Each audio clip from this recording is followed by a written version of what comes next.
चतुर्थ स्कंध अध्याय 15. महाराज पृथूचा आविर्भाव आणि राज्याभिषेक. मैत्रेय म्हणतात, नंतर ब्राह्मणांनी पुत्रहीन राजा वेनाच्या बाहूंचे मंथन केले, तेव्हा त्यातून एक स्त्री पुरुष जोडी उत्पन्न झाली.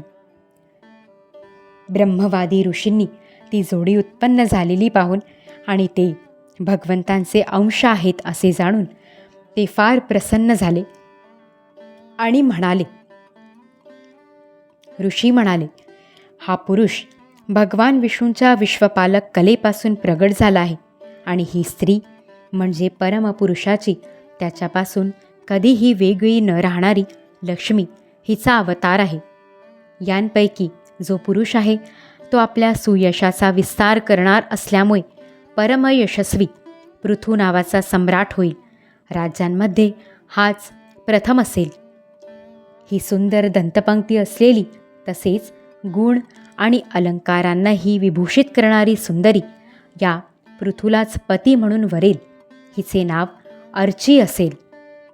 पृथूच्या रूपाने साक्षात श्रीहरींच्या अंशानेच या जगाचे रक्षण करण्यासाठी अवतार घेतला आहे आणि अर्चीच्या रूपाने निरंतर भगवंतांच्या सेवेत राहणारी त्यांची नित्य सहचारिणी श्रीलक्ष्मी प्रगट झाली आहे. मैत्रेय म्हणतात, त्यावेळी ब्राह्मण पृथूची स्तुती करू लागले, श्रेष्ठ गंधर्व गुणगायन करू लागले, सिद्ध पुष्पवर्षाव करू लागले, अप्सरा नाचू लागल्या, आकाशामध्ये शंख, तुताऱ्या, मृदंग, दुंदुभी आदी वाद्ये वाजू लागली. सर्व देव, ऋषी आणि पितर आपापल्या लोकांमधून तेथे आले. जगद्गुरू ब्रह्मदेव, देव आणि देवेश्वरांसह आले. त्यांनी वेनकुमार पृथूच्या उजव्या हातावर भगवान विष्णूंच्या हस्तरेषा आणि चरणांवर कमळाचे चिन्ह पाहून ते त्याला श्रीहरींचाच अंश समजले, कारण ज्याच्या हातावर दुसऱ्या रेषांनी न तुटलेल्या चक्राचे चिन्ह असते तो भगवंतांचाच अंश असतो. वेदवेत्या ब्राह्मणांनी पृथूच्या अभिषेकाची तयारी केली. लोकांनी सगळीकडून अभिषेकाचे साहित्य आणले. त्यावेळी नद्या, समुद्र, पर्वत, नाग, गायी, पक्षी, पशु, स्वर्ग, पृथ्वी तसेच अन्य सर्व प्राण्यांनी त्यांना नजराणे आणले. सुंदर वस्त्रे आणि अलंकारांनी अलंकृत महाराज पृथूचा विधीनुसार राज्याभिषेक झाला. त्यावेळी अनेक अलंकारांनी शृंगारलेली महाराणी अर्ची हिच्याबरोबर ते दुसऱ्या अग्निदेवाप्रमाणे दिसत होते.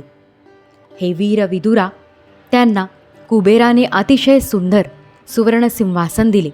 तसेच वरुणाने चंद्रासारखे प्रकाशमय आणि ज्यातून सदैव पाण्याचे तुषार उडत होते असे छत्र दिले.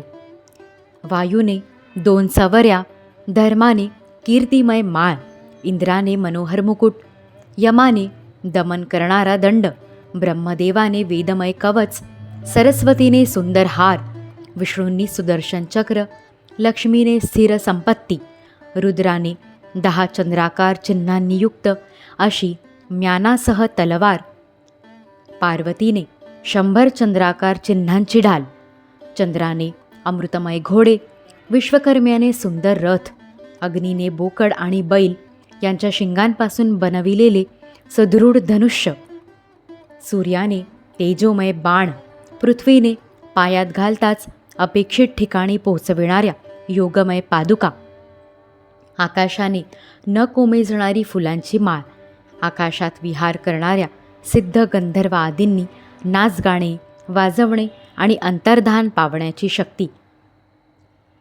ऋषींनी अमोघ आशीर्वाद, समुद्राने आपल्यापासून उत्पन्न झालेला शंख, तसेच 7 समुद्र, पर्वत आणि नद्यांनी त्यांच्या रथासाठी निष्कंटक मार्ग भेट म्हणून दिले.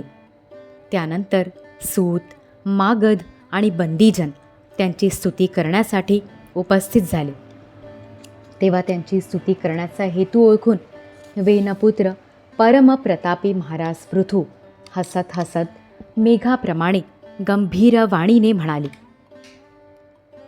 पृथू म्हणाले, हे सूत, मागध आणि बंदीजन हो, अजून तर लोकात माझा कोणताही गुण प्रगट झाला नाही, तर मग तुम्ही कोणत्या गुणांबद्दल माझी प्रशंसा करणार? माझ्या बाबतीत तुमची वाणी व्यर्थ होता कामा नये, म्हणून माझ्याऐवजी दुसऱ्या कोणाची तरी स्तुती करा. हे मृदू भाषिकांनो, कालांतराने जेव्हा माझे अप्रगट गुण प्रगट होतील, तेव्हा आपल्या मृदू वाणीने माझी भरपूर स्तुती करा. असे पहा, शिष्ट लोक पवित्र कीर्ती श्रीहरींच्या गुणानुवादाशिवाय तुच्छ माणसांची स्तुती करीत नाहीत. श्रेष्ठ गुण धारण करण्याचे सामर्थ्य असूनही असा कोण बुद्धिमान पुरुष आहे की जो ते गुण नसतानाही केवळ शक्यता म्हणून स्तुती करणाऱ्याकडून आपली स्तुती करून घेईल? अशा स्तुतीमुळे माणसाची फसवणूक होते, हे तो मंदबुद्धी समजू शकत नाही. या प्रकारे लोक त्याचा उपहासच करीत असतात. ज्याप्रमाणे लज्जावान उदार पुरुष आपल्या एखाद्या निंद्य पराक्रमाची चर्चा होणे हे वाईट समजतात, त्याचप्रमाणे लोकविख्यात पुरुष आपल्या स्तुतीला सुद्धा निंदा समजतात. सूतगण हो, सध्या तर आम्ही आपल्या श्रेष्ठ कर्मांच्या योगाने लोकांमध्ये प्रसिद्ध झालो नाही. आम्ही आजपर्यंत कोणतेही असे काम केले नाही की ज्याची प्रशंसा केली जावी.